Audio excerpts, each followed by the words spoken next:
Capítulo 11. Um relato das perseguições nos Países Baixos. Quando a luz do Evangelho se espalhou com sucesso pelos Países Baixos, o Papa instigou o imperador a iniciar uma perseguição contra os protestantes. Quando muitos milhares caíram, mártires da malícia supersticiosas e do fanatismo bárbaro, os mais notáveis entre eles foram os seguintes. Wendelin Nutta, uma piedosa viúva protestante, foi detida por causa de sua religião, quando vários monges tentaram, sem sucesso, convencê-la de se retratar.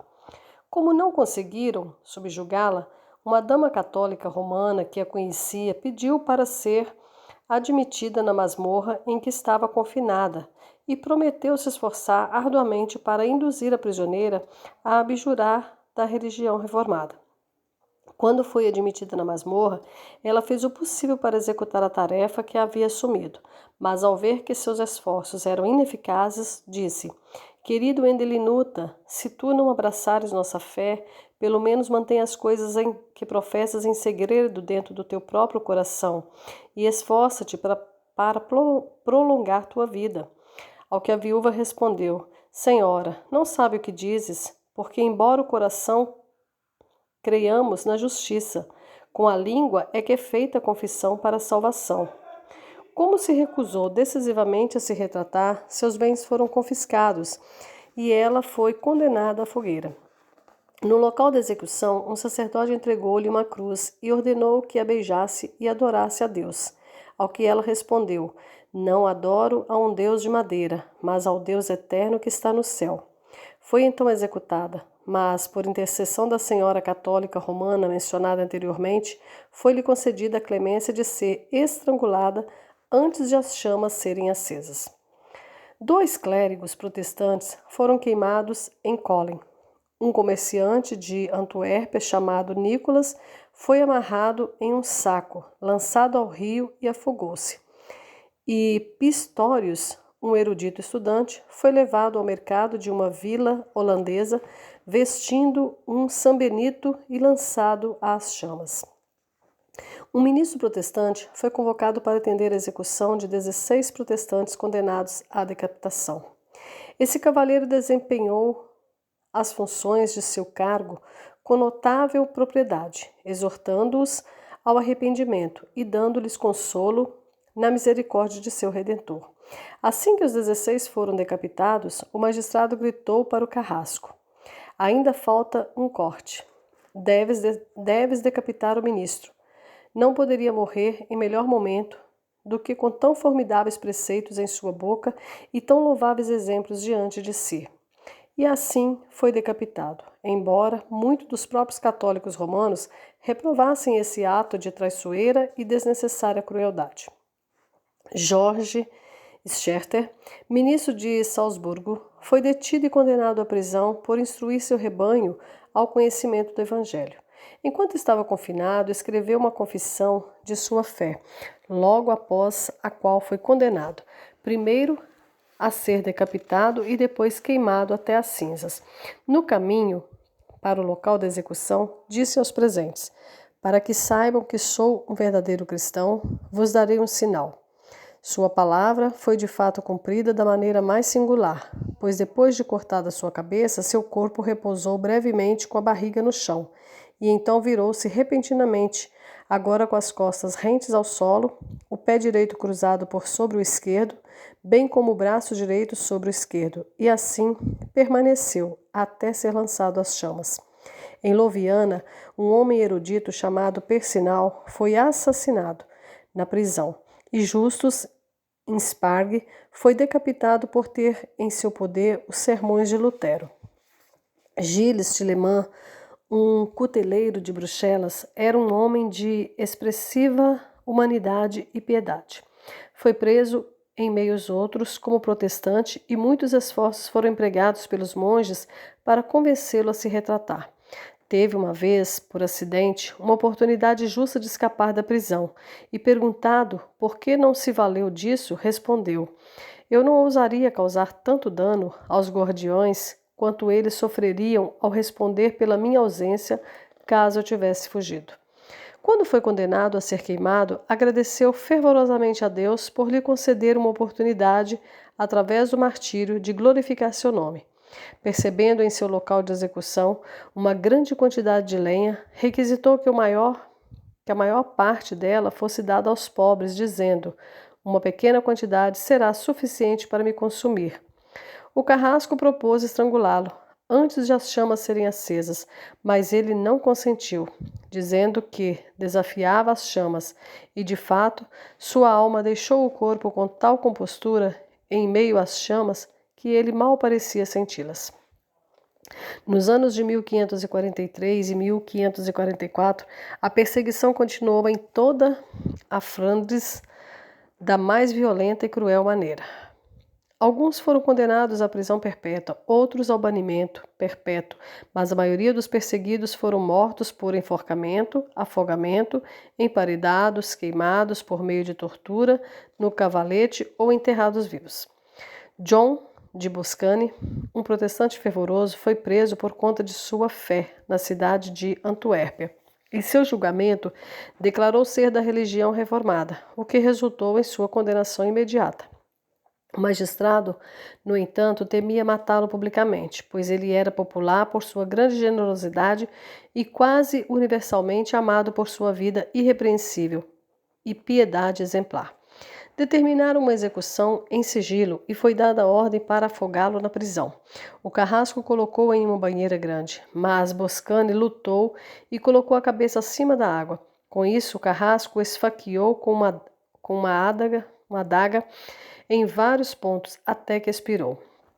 John de Buissons, outro protestante, foi por volta do mesmo período, secretamente detido e executado em sigilo na Antuérpia.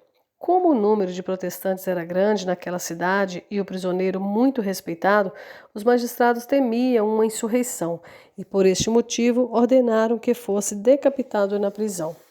Em 1568, 3 pessoas foram presas em Antuérpia e seus nomes eram Escobland, Ues e Coumans. Durante o confinamento, comportaram-se com grande firmeza e alegria, confessando que a mão de Deus se revelara naquilo que lhes acontecera e se curvaram diante do trono de sua providência. Em uma epístola, e alguns veneráveis protestantes expressaram-se nas seguintes palavras: visto que é a vontade do Todo-Poderoso que soframos por seu nome e sejamos perseguidos por causa de seu evangelho, nós pacientemente nos submetemos e nos alegramos na ocasião. Embora a carne possa se opor ao espírito e dar ouvidos ao conselho da antiga serpente, as verdades do Evangelho impedirão que tais conselhos sejam seguidos, e Cristo esmagará a cabeça da serpente.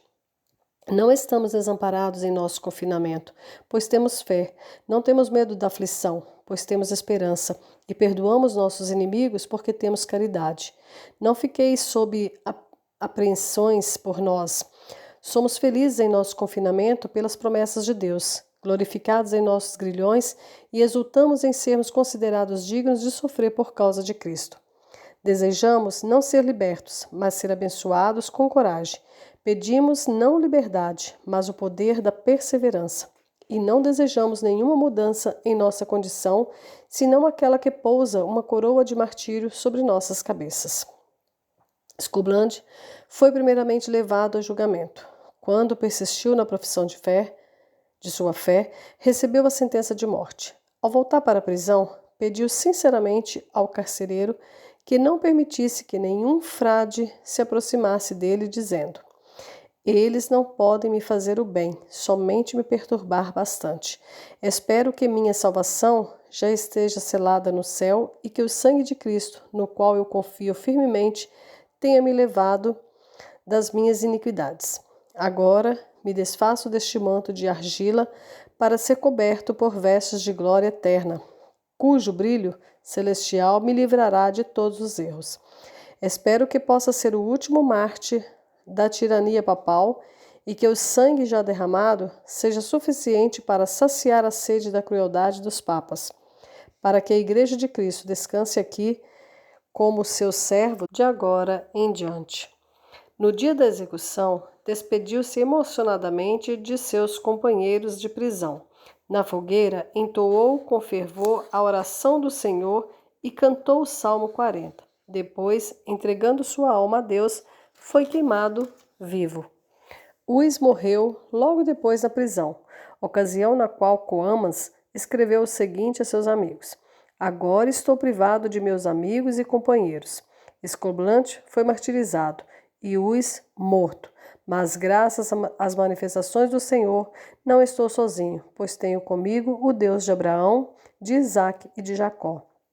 Ele é meu consolo e será a minha recompensa. Orai a Deus para me fortalecer até o fim, pois anseio a cada hora ser liberto desta morada de barro.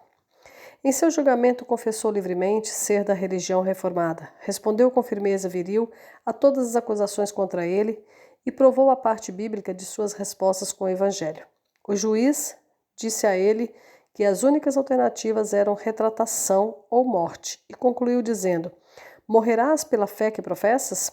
Ao que Coamas respondeu: Não estou apenas disposto a morrer, mas a sofrer os mais excruciantes tormentos por isso, após o que minha alma receberá sua aprovação do próprio Deus, por meio da glória eterna. Condenado, foi alegremente para o local da execução e morreu com a mais viril fortaleza e resignação cristã. Guilherme de Nassau caiu vítima de uma traição, assassinado no 51º ano de sua idade, por Balthazar Gerard, natural de Ranche-Comte, na província de Borgonha. Esse assassino, na esperança de uma recompensa aqui e no futuro por matar um inimigo ao rei da Espanha e da religião católica, comprometeu-se a eliminar o príncipe de Orange. Uma vez, em posse de armas de fogo, observou-o passar pelo grande salão de seu palácio para jantar e exigiu um passaporte. A princesa de Orange, notando que o assassino falava com uma voz vazia e confusa, perguntou a ele quem era, dizendo não ter gostado de sua postura. O príncipe também respondeu que ele era quem exigia um passaporte e que o assassino deveria tê-lo em sua posse. Nada mais aconteceu antes do jantar, mas quando o príncipe e a princesa regressavam pelo mesmo salão após o término do jantar, o assassino, escondido o máximo possível por um dos pilares, disparou contra o príncipe. Os projéteis, entrando pelo lado esquerdo e passando pela direita, ferindo em sua passagem de seu estômago e outras partes vitais. Ao ser alvejado, o príncipe apenas disse: Senhor, tenha piedade de minha alma e dessas pobres pessoas, e expirou imediatamente. As lamentações em todas as províncias unidas foram gerais, devido à morte do príncipe de Orange. O assassino, que foi imediatamente levado, recebeu sentença para ser morto da maneira mais exemplar. Ainda assim, tal foi seu ímpeto, ou sua tolice, que enquanto sua carne era rasgada por pinças em brasa, disse friamente: Se estivesse em liberdade, eu o faria novamente. O funeral do príncipe de Orange foi o maior já visto nos Países Baixos, e talvez a tristeza por sua morte tenha sido a mais sincera, pois deixou para trás reputação que lhe fazia jus, apesar a de pai do seu povo. Para concluir, multidões foram assassinadas em diferentes partes de Flandres, na cidade de Valença. Em particular, 57 dos principais habitantes foram cruelmente assassinados em um dia, por se recusarem a abraçar a superstição romana, e muitos deles foram condenados a definhar em confinamento, até que perecessem devido à inclemência de suas masmorras. Capítulo 12. A vida e a história do verdadeiro servo e mártir de Deus, William Tyndale.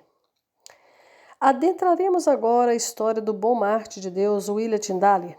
Ele foi um instrumento especial do Senhor, a enxada usada por Deus para abalar as raízes e os fundamentos da orgulhosa prelazia do Papa, de modo que o grande príncipe das trevas, com seus ímpios diabretes, nutrindo contra ele uma espécie singular de maldade, nada deixou de esquadrinhar a fim de astuciosamente prendê-lo, traí-lo com falsidade e derramar sua vida com maldade, como se poderá notar pelo curso de sua história a seguir. William Tyndale, o fiel ministro de Cristo, nasceu nas fronteiras do país de Gales e foi criado na Universidade de Oxford, onde, por um longo período, Ampliou também seu conhecimento sobre as línguas e outras artes liberais, especialmente acerca das escrituras, pelas quais havia se apaixonado de maneira singular, a ponto de ler para alguns alunos e colegas em oculto, encontrando-se na época em Magdalen Hall, trechos de teologia, instruindo-os no conhecimento e na verdade das escrituras. Suas maneiras e sua conduta, correspondentes ao que pregava, eram tais que todos os que o conheciam o consideravam um homem de virtuosa disposição e imaculada forma de vida. Assim, na Universidade de Oxford, tornou-se cada vez mais erudito e foi ascendendo cada vez mais nos graus acadêmicos. Ao perceber que chegara o tempo de se retirar dali, dirigiu-se para a Universidade de Cambridge, onde se estabeleceu. Mais amadurecido no conhecimento da palavra de Deus, deixou aquela universidade e recorreu ao mestre Welsh, um cavaleiro de Gloucestershire, de cujos filhos se tornou professor sob o favor de seu mestre. Esse cavaleiro costumava promover hospitaleiras reuniões em sua mesa. Por isso, recebia a visita de diversos abades, decanos, arquidiaconos, com muitos outros autores e grandes homens privilegiados. Sentados à mesma mesa que o mestre Tyndale, aproveitaram a oportunidade para conversar acerca de homens instruídos, como Lutero e Erasmo, bem como a respeito de diversas outras controvérsias e questões sobre as Escrituras.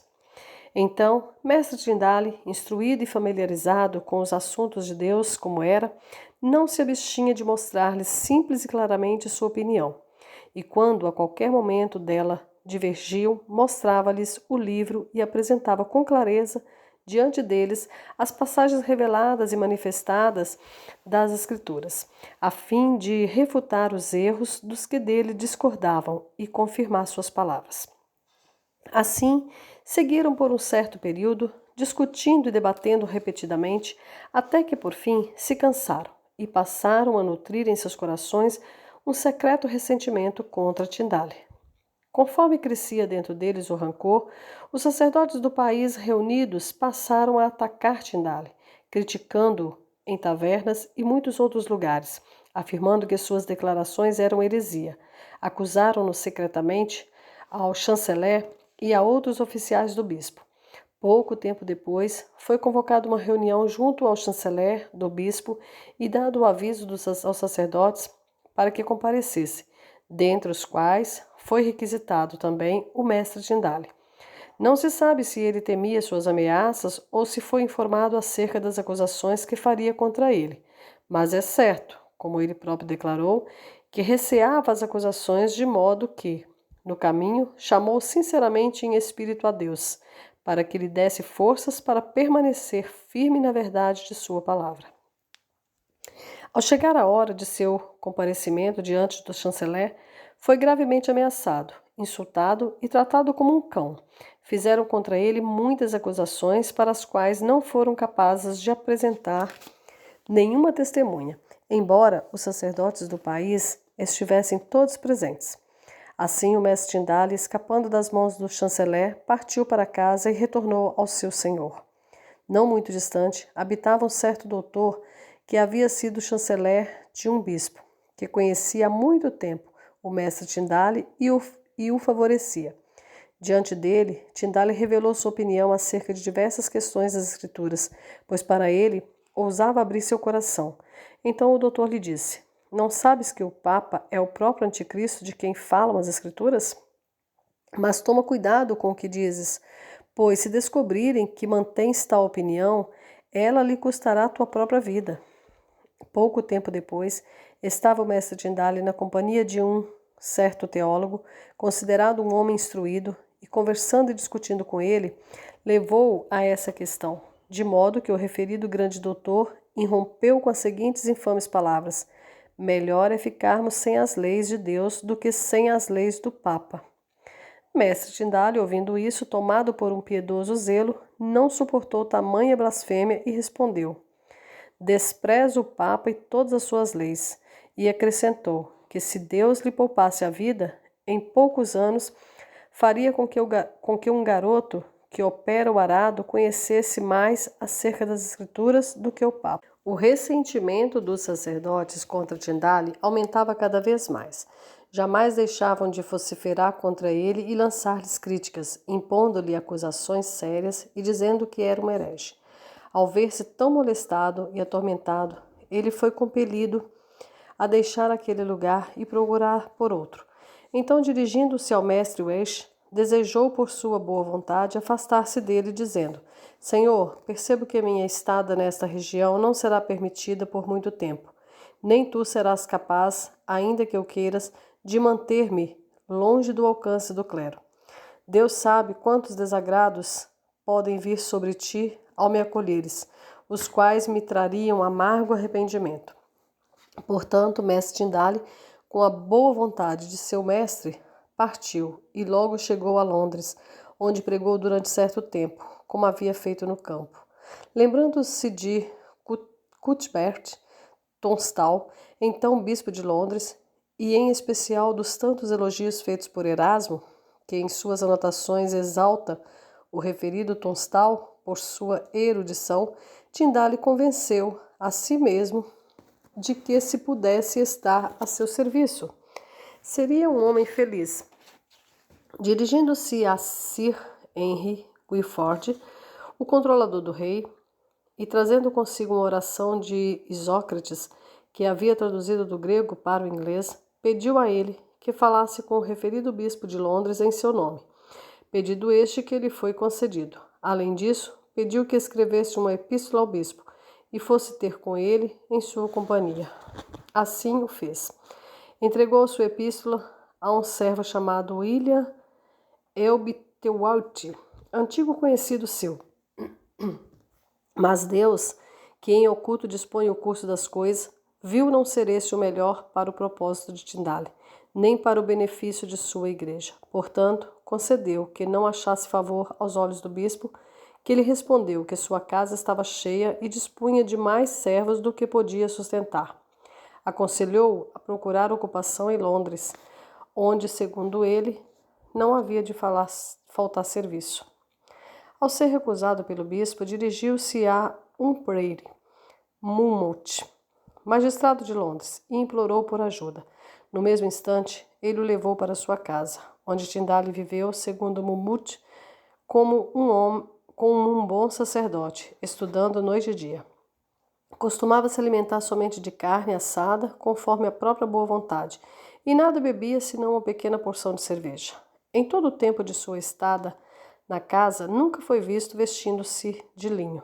Assim permaneceu o mestre Tindale em Londres por quase um ano, observando o curso do mundo e especialmente o comportamento dos pregadores, como se gabavam e estabeleciam sua autoridade. Notava também a pompa dos prelados, além de muitas outras coisas que o desagradavam sobremaneira, e assim compreendeu que não havia espaço na casa dos bispos para que pudesse traduzir o Novo Testamento, como também não havia lugar para fazê-lo em toda a Inglaterra. Portanto, tendo pela providência de Deus recebido alguma ajuda por parte de Humphrey Monmouth e de alguns outros homens bondosos, retirou-se do reino e partiu para a Alemanha, onde o bom homem, inflamado com um carinho e zelo por seu país, não poupou esforços em diligência para, por todos os meios possíveis, direcionar seus irmãos e compatriotas da Inglaterra ao mesmo gosto e entendimento da santa palavra e da verdade de Deus, com o que o Senhor o dotara. Então, ponderando consigo mesmo e conversando com John Fritsch, Tindale não concebeu melhor carinho para fazê-lo, se não converter as Escrituras para um discurso popular, para que as pessoas pobres pudessem tê-la e enxergar a simples e clara palavra de Deus. Percebeu que não seria possível firmar os leigos em verdade alguma, a não ser que as Escrituras estivessem tão claramente colocadas diante de seus olhos em sua língua materna, que pudessem enxergar o significado do texto. De outro modo, qualquer verdade que lhes fosse ensinada seria extinta pelos inimigos da verdade, por meio de raciocínios sofistas ou tradições inventadas por eles próprios, os quais não possuem base alguma nas Escrituras, ou ainda manipulariam o texto, expondo-o em um sentido impossível de compreendê-lo. escondendo seu significado. O mestre Tyndale considerou ser esta a única ou a principal causa de todos os males na Igreja. As Escrituras de Deus estarem sendo escondidas dos olhos das pessoas. Por muito tempo, os abomináveis feitos e idolatrias mantidos pelo clero farisaico não puderam ser descobertos. Portanto, seu principal e mais árduo trabalho era manter a palavra oculta, de modo que não fosse lida de maneira alguma, ou, caso fosse, pudessem obscurecer o seu sentido correto com a névoa de seus sofismas, a fim de enredar aqueles que censurassem ou desprezassem suas abominações, deturpando a Escritura ao seu próprio propósito, de modo contrário ao significado do texto. Iludiram tantos leigos indoutos que, embora sentissem seu coração e tivessem certeza da falsidade em tudo o que lhes diziam, não poderiam desvendar seus sutis enigmas. Por essas e outras considerações, esse bom homem foi despertado por Deus para traduzir as Escrituras em sua língua materna, para o benefício das pessoas simples de seu país. Primeiro, escreveu à mão o Novo Testamento, impresso por volta de 1525. Cuthbert Tunstall, bispo de Londres, e Sir Thomas More, sentindo-se profundamente ofendidos, tramaram uma forma de destruir aquela tradução errônea e falsa, como a chamavam. Acontece que Agostini Panckton, um comerciante, encontrava-se na Antuérpia, onde estava o bispo. Este homem era a favor de Tyndale, mas mostrou sentimentos opostos diante do bispo. O bispo, desejoso de levar adiante seu propósito, comunicou-lhe que compraria de bom grado o Novo Testamento. Panckton, ouvindo-o, disse: Meu senhor, posso fazer mais do que a maioria dos comerciantes que estão aqui, se for da vossa vontade. Pois conheço os holandeses e estrangeiros que os trouxeram de Tyndale para vendê-los. Portanto, se for o prazer de vossa senhoria, desembolso o dinheiro para pagá-los, pois, ao contrário, não posso obtê-los. Assim, assegurarei que tenhais todos os livros impressos que ainda não foram vendidos. O bispo, pensando que havia apanhado Deus pelos dedos dos pés, disse: Fazei vossa diligência, gentil mestre Panckton. Obtende-os para mim e pagarei o quanto custarem, pois pretendo queimá-los e destruí-los todos na cruz de Paulo. Então, Agostini Panckton foi a William Tyndale e revelou diante dele toda a situação. Assim, mediante acordo firmado entre eles, o bispo de Londres ficou com os livros, Panckton com os agradecimentos e Tyndale com o dinheiro. Depois disso, Tyndale revisou outra vez os mesmos Novos Testamentos e voltou a imprimi-los, de modo que chegaram a ser triplamente numerosos na Inglaterra. Quando o bispo se apercebeu disso, chamou Panckton e disse-lhe: Como pode haver tantos Novos Testamentos no exterior? Vós me prometestes que compraríeis todos eles. Então respondeu Panckton: Certamente comprei tudo que poderia ser adquirido, mas percebo que imprimiram mais desde então. Vejo que isso nunca vai melhorar enquanto tiverem letras e imprensas. Portanto, bom será se comprardes as imprensas também, e assim estareis mais assegurado. Ao que o bispo sorriu, e assim o assunto foi encerrado. Pouco tempo depois, Jorge Constantine foi preso por Sir Thomas More, então chanceler da Inglaterra, sob suspeita de certas heresias. Mestre More perguntou a ele: Constantine, sê claro comigo em uma coisa que te perguntarei, e prometo que te mostrarei favor em todas as outras coisas das quais és acusado. Além mar estão Tyndale, Joy e muitos de vós. Sei que não podem viver sem ajuda. Há alguns que os socorrem com dinheiro, e tu, sendo um deles, tinhas a tua parte. Portanto, sabes de onde ele provém? Ora, dize-me, quem são estes que os ajudam assim? Meu senhor, disse Constantine, direi a verdade. É o bispo de Londres que nos tem ajudado, porquanto nos concedeu uma grande quantia referente aos Novos Testamentos, que comprou para que pudesse queimá-los Esse ainda é nosso único socorro e conforto. Como previr? Disse Mori. Acredito que sim, pois disso mesmo adverti o bispo antes que executasse sua ação.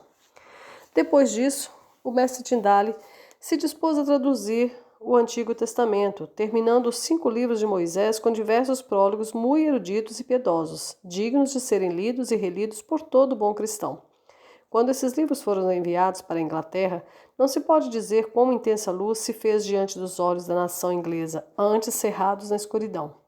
Em sua primeira saída fora do reino, viajou para a Alemanha, onde conferenciou com Lutero e outros homens instruídos.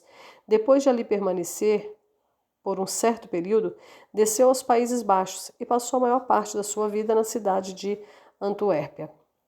Depois disso, os piedosos livros de Tyndale, especialmente sua tradução do Novo Testamento, começaram a chegar às mãos dos homens e a se espalhar pelo exterior, gerando grande e singular proveito aos piedosos. Mas os ímpios, invejando e desdenhando que o povo se tornasse mais sábio do que eles, e temendo que, pelo resplandecente brilho da verdade, suas obras de trevas fossem reveladas, começaram a se agitar e a gerar grande alvoroço.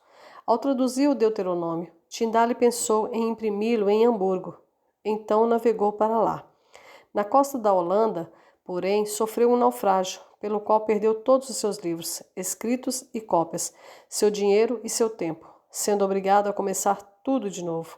Embarcou em outro navio para Hamburgo, onde, conforme combinado, o esperava mestre Coverdale, que o ajudou na tradução dos 5 livros inteiros de Moisés, da Páscoa até dezembro, na casa de uma viúva piedosa, senhora Margaret Van Emerson, em 1529. A grave doença do suor se espalhava naquele tempo pela cidade. Assim, tendo resolvido seus negócios em Hamburgo, ele voltou para Antuérpia. Quando foi a vontade de Deus que o Novo Testamento, na língua francesa, fosse publicado no exterior, Tyndale, seu tradutor, acrescentou ao final uma certa epístola, na qual pedia que os eruditos corrigissem sua tradução caso encontrasse algum erro. Portanto, se houvesse alguma falha digna de correção, seria um ato de cortesia e gentileza que homens instruídos e possuidores de discernimento mostrassem sua erudição e corrigissem o que precisava ser retificado. Mas o clero, não desejando que o livro prosperasse, afirmaram haver 1000 heresias nele, de modo que não deveria ser corrigido, mas completamente eliminado. Alguns disseram não ser possível traduzir as escrituras para o inglês. Outros, não ser lícito que os leigos as tivessem em sua língua materna. Outros ainda diziam que isso os tornaria todos hereges. E com a intenção de induzir os governantes da época a cumprirem seu objetivo, disseram que os livros fariam o povo se rebelar contra o rei. Tudo isso relata o próprio Tyndale em seu prólogo antes do primeiro livro de Moisés, mostrando que houve grande cuidado ao examinar aquela tradução e compará-la com suas próprias concepções, e que, com menos trabalho, supõe que poderiam ser traduzido grande parte da Bíblia. Além disso, mostrou que examinaram e reexaminaram cada título e ponto de maneira tão refinada que não havia sequer uma letra I sem pingo, que não notassem e enumerassem ao povo ignorante como heresia. Tantos eram os desonestos artifícios do clero inglês que deveria ter sido o guia do povo à luz, para afastar o povo do conhecimento da Escritura, que não a traduziriam eles mesmos, nem ainda aceitavam que fosse traduzida por outros.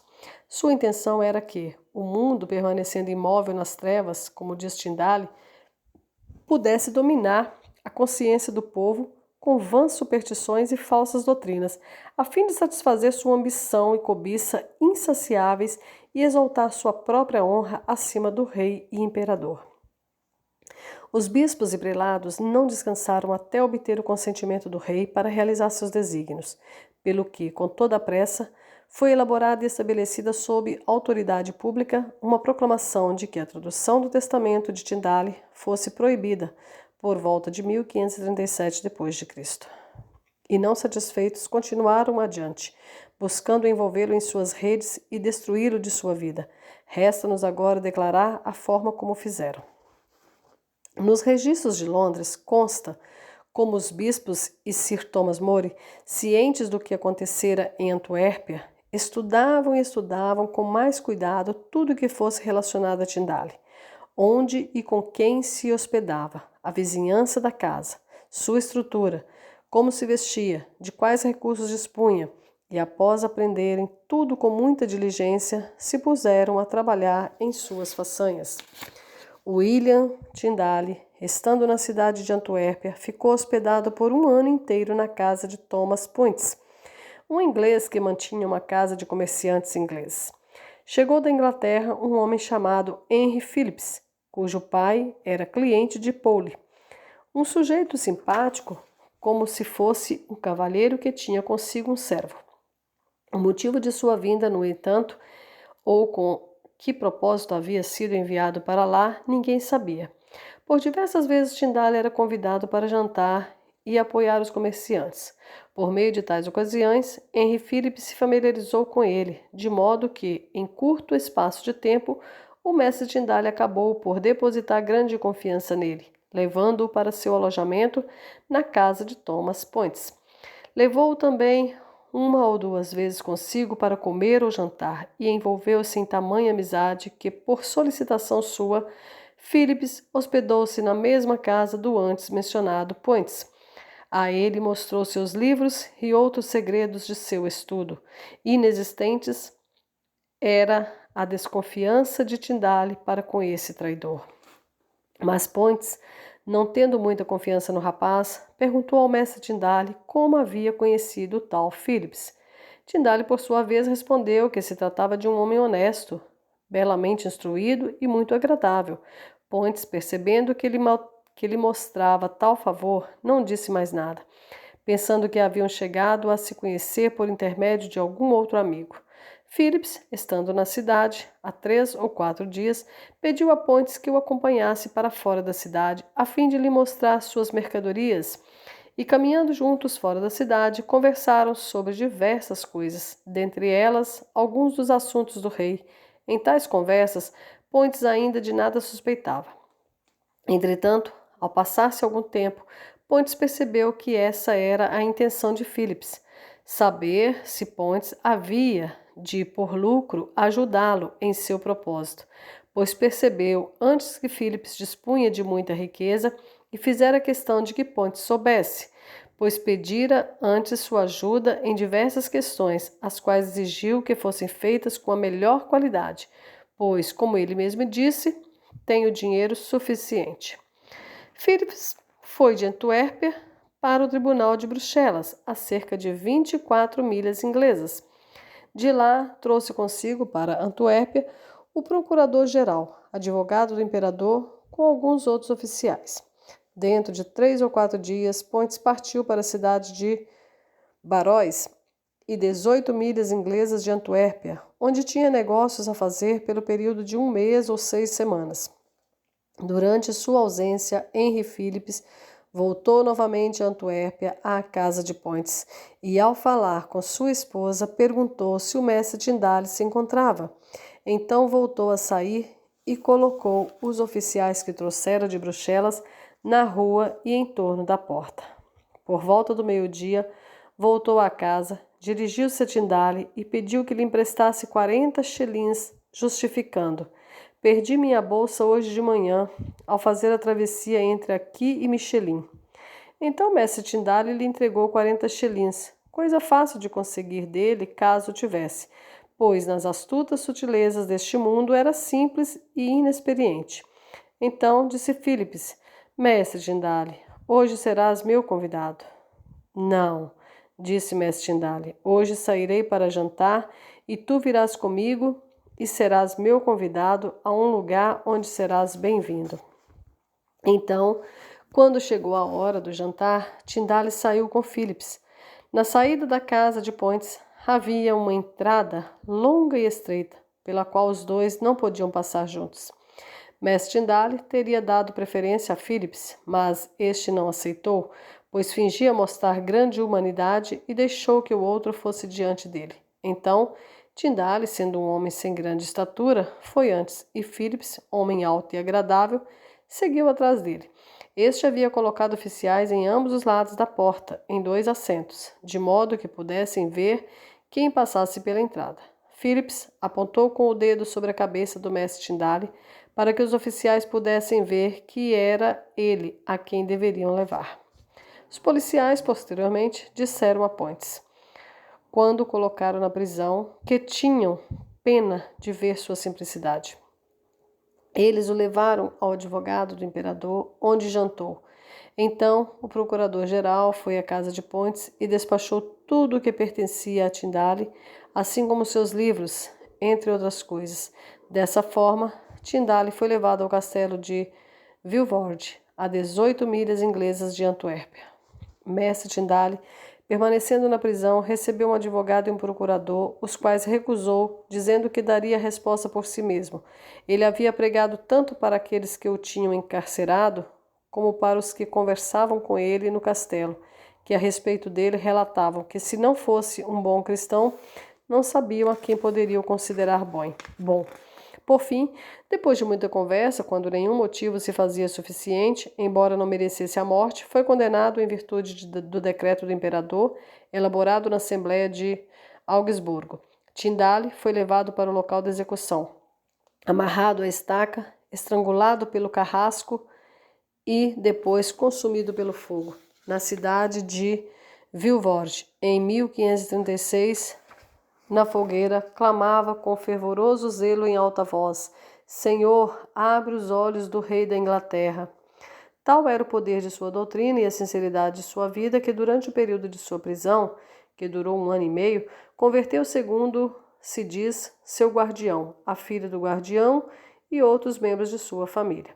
A respeito de sua tradução do Novo Testamento, a qual seus inimigos se empenhavam em contrariar, fingindo estar cheia de heresias, escreveu a John Fritsch como segue: Invoco a Deus como testemunha para o dia em que aparecermos diante de nosso Senhor Jesus, que nunca alterei uma sílaba da palavra de Deus contra a minha consciência. Nem o faria hoje, ainda que tudo o que existe na terra, seja honra, prazer ou riqueza, pudesse me ser dado.